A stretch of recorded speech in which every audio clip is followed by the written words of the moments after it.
अस्सलाम वालेकुम, मेरा नाम ताहा सुलेमान है। आज हम यहाँ पे इसलिए मौजूद हैं ताकि हम बात करें मुख्तलिफ हादसा जो पिछले सालों में रूनुमा हुए। पिछले सालों में शहर कराची में बहुत सारे ऐसे वाक़यात, ऐसे हादसा हुए हैं जिसमें इंसानी जान का नुकसान हुआ है, माल का नुकसान हुआ है।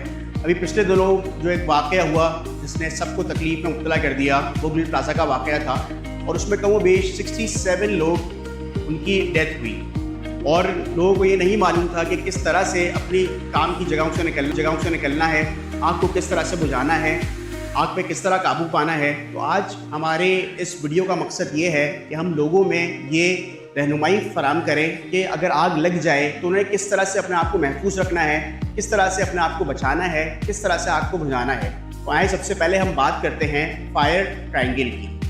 फायर ट्रायंगल बेसिकली ऐसे 3 एलिमेंट्स पे मुश्तमिल है जिसकी वजह से आग लगती है। अब वो ऐसे कौन से 3 एलिमेंट्स हैं, आइए इनको देखते हैं। सबसे पहला एलिमेंट फायर ट्रायंगल में हीट है, दूसरा फ्यूल है और तीसरा ऑक्सीजन है। जब ये तीनों एलिमेंट्स अपनी सही प्रोपोर्शन में मौजूद होती हैं तो ही आग लगती है। सबसे पहले हम बात कर लेते हैं हीट सोर्स की। हीट सोर्स कोई भी ऐसी चीज़ जिससे इग्निशन निकल सकती हो, जैसे सिगरेट्स, इलेक्ट्रिसिटी या वेल्डिंग, टॉर्चिंग, ये तमाम हीट सोर्स या सोर्स ऑफ इग्निशन कहलाती है। जब आप बात करते हैं फ्यूल की, तो कोई भी ऐसी चीज़ जिसके अंदर जलने की सलाहियत हो। अब वो चीज़ सॉलिड फॉर्म में भी हो सकती है, लिक्विड फॉर्म में भी हो सकती है और गैसियस फॉर्म में भी हो सकती है। जब आप सॉलिड फॉर्म फ्यूल की बात करते हैं तो उसमें वुड, पेपर, प्लास्टिक ये तमाम चीज़ें शामिल हैं। जब आप लिक्विड फ्यूल की बात करते हैं तो उसमें फ्लेमेबल लिक्विड्स जैसे पेट्रोल, डीजल, केरोसिन ऑयल ये तमाम चीज़ें शामिल हैं। जब हम बात करते हैं गैसेस की तो उसमें फ्लेमेबल गैसेस, एसिटाइलिन ये तमाम चीज़ें शामिल हैं। तो फ्यूल का मौजूद होना आग के लगने का सबब बनता है। इसी तरीके से ऑक्सीजन वो बहुत ज़रूरी है। हमारे नेचुरल एनवायरनमेंट में जो ऑक्सीजन है नॉर्मल एयर में वो 21% है, जबकि इग्निशन को स्टार्ट करने के लिए जो ऑक्सीजन रिक्वायर्ड है वो 16% है।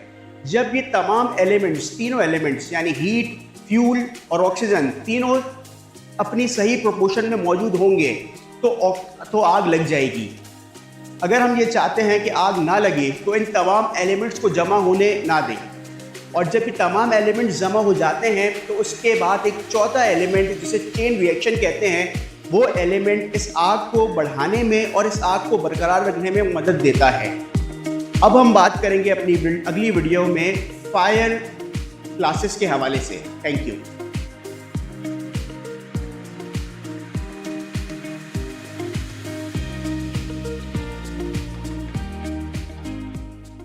Thank you for watching.